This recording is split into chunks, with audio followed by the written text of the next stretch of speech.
सेबी के अनुसार 90% लोग एफएनओ में पैसे गंवाते ही हैं, कमाते नहीं हैं।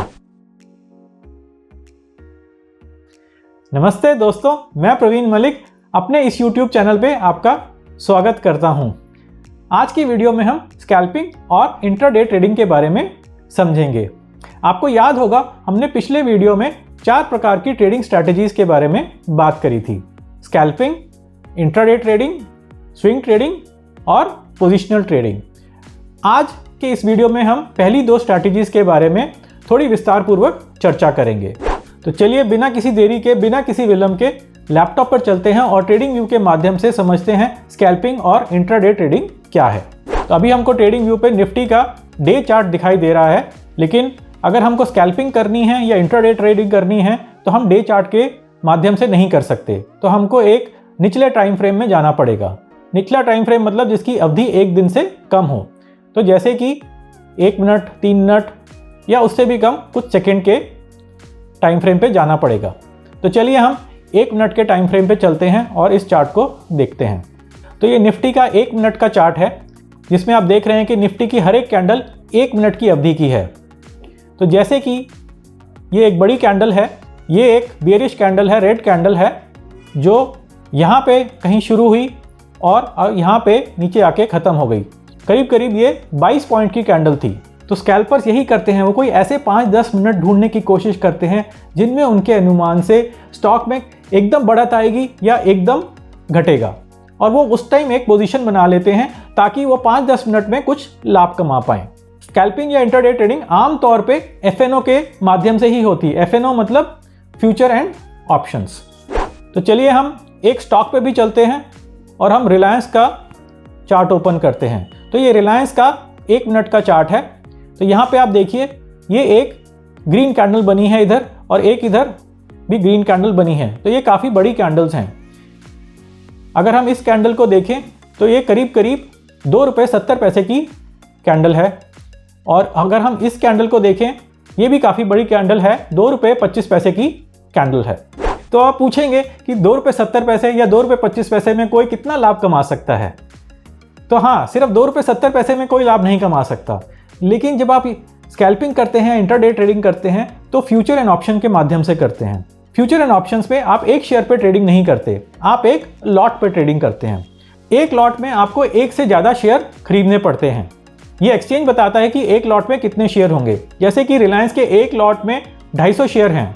तो जब आप खरीदते हैं या बेचते हैं तो एक साथ आपको 250 शेयर की ट्रेडिंग करनी पड़ती है। जब आप ऑप्शंस के माध्यम से ट्रेडिंग करते हैं तो आप जब एक ऑप्शन खरीदते हैं तो मतलब आप 250 शेयर की ट्रेडिंग कर रहे हैं। तो इसका क्या मतलब है? अगर आपने एक लॉट रिलायंस का खरीदा तो आपने 250 शेयर खरीदे। तो मान लेते हैं ऑप्शन का भाव इस समय ₹100 चल रहा है, तो आपने ₹100 में 250 शेयर का ऑप्शन खरीद लिया, और 5 मिनट बाद अगर आपको ₹2 का फायदा होता है तो ₹2 एक शेयर का मतलब है कि 250 शेयरों पे आपको ₹500 का लाभ हो जाएगा। तो स्कैल्पर्स ऐसे 5-10 मिनट ढूंढते हैं जिसमें उनको एक छोटा सा प्रॉफिट एक छोटी सी अवधि में हो जाए। इंट्राडे ट्रेडिंग भी इसी तरह से चलती है, लेकिन इंट्राडे ट्रेडिंग में क्या होता है, आप 1 मिनट या उससे कम वाली कैंडल ना देख के आप 5 मिनट या 10 मिनट या 15 मिनट वाली कैंडल्स देखते हैं। तो चलिए जल्दी से एक 5 मिनट वाली कैंडल भी देख लेते हैं। तो हम रिलायंस के चार्ट पे वापस आ गए हैं और यहाँ पे हम 5 मिनट वाली कैंडल देखते हैं। तो अगर आप 5 मिनट वाली कैंडल देखेंगे तो जैसे हमको ये रेड बियरिश कैंडल दिख रही है, ये करीब करीब ₹8 की कैंडल है। तो इस ₹8 की कैंडल में अगर किसी ने ट्रेड किया होता तो उसको 8 × 250 मतलब कि ₹2000 का फ़ायदा हो सकता था। तो जब आप स्कैल्पिंग करते हैं या इंट्राडे ट्रेडिंग करते हैं तो आप कैंडल स्टिक को देखते हैं, कैंडल स्टिक के पैटर्न्स को देखते हैं, आप मूविंग एवरेजेस को देखते हैं, आप इंडिकेटर्स को देखते हैं जैसे कि RSI और ADX। तो चलिए हम देख लेते हैं कि ये सब कैसे दिखते हैं।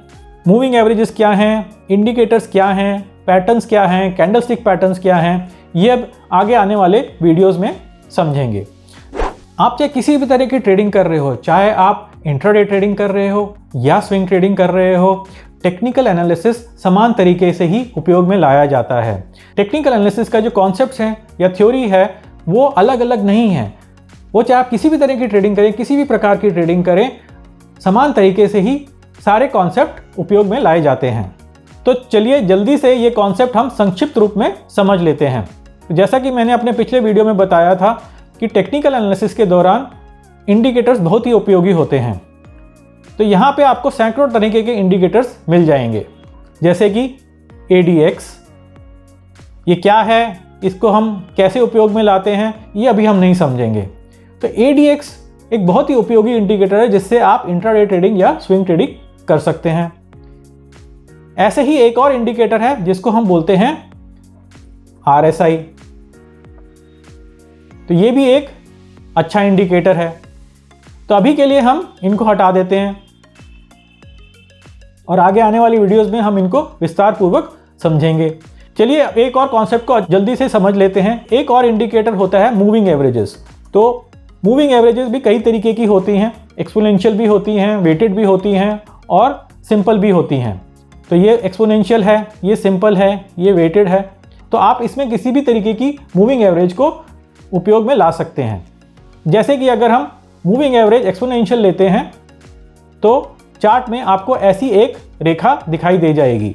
ये रेखा दर्शा रही है 9 पीरियड का EMA मतलब एक्सपोनेंशियल मूविंग एवरेज। EMA क्या है, EMA का आंकलन कैसे करते हैं, ये सब हम आगे आने वाले वीडियोस में समझेंगे। अभी के लिए बस इतना समझिए कि ये रेखा एक औसत बता रही है, 9 पीरियड का औसत, और इस समय ये बता रही है कि हमारा अभी का भाव औसतन भाव से कम है। मूविंग एवरेज के अलावा हम कई बारी पैटर्न्स भी देखते हैं। पैटर्न्स कैंडलस्टिक पैटर्न भी होते हैं और पूरे चार्ट के पैटर्न्स भी होते हैं। पूरे चार्ट के पैटर्न जैसे कि double top, double bottom, candlestick pattern जैसे हैमर, क्रॉस, बुलिश इनगल्फिंग और भी कई तरीके के पैटर्न्स होते हैं। तो आगे आने वाले वीडियोस में हम इन पैटर्न्स के बारे में समझेंगे। तो चलिए इस वीडियो का अंत करते हैं और आगे आने वाले वीडियो में हम स्विंग ट्रेडिंग और पोजिशनल ट्रेडिंग को विस्तार पूर्वक समझेंगे। मेरी माने अगर ट्रेडिंग में आपकी अभी शुरुआत ही है तो आप स्कैल्पिंग और इंट्राडे ट्रेडिंग से दूर ही रहिए। जैसा कि हमने अनेक बारी चर्चा करी है कि ट्रेडर्स FNO में पैसा गंवाते ही हैं, कमाते नहीं हैं। अगर आपको उस चीज़ के आंकड़े भी समझने हैं तो मैंने एक वीडियो का लिंक ऊपर छोड़ दिया है, आप वो क्लिक करके देख सकते हैं। सेबी के अनुसार 90% लोग FNO में पैसे गंवाते ही हैं, कमाते नहीं हैं, और 90% एक बहुत ही बड़ा नंबर होता है। तो अगर आपने अभी अभी शुरुआत करी है तो आप इन चीज़ों से परे ही रहिए, तो आपके लिए अच्छा रहेगा। तो चलिए इस वीडियो का अंत करते हैं और अगले आने वाले वीडियो में हम स्विंग ट्रेडिंग की चर्चा करेंगे। स्विंग ट्रेडिंग एक बिगिनर के लिए, एक शुरुआती ट्रेडर के लिए बहुत ही अच्छी चीज़ है। तो बने रहिए इस चैनल पे और भी ऐसे ज्ञानवर्धक वीडियो देखने के लिए। नमस्ते और धन्यवाद।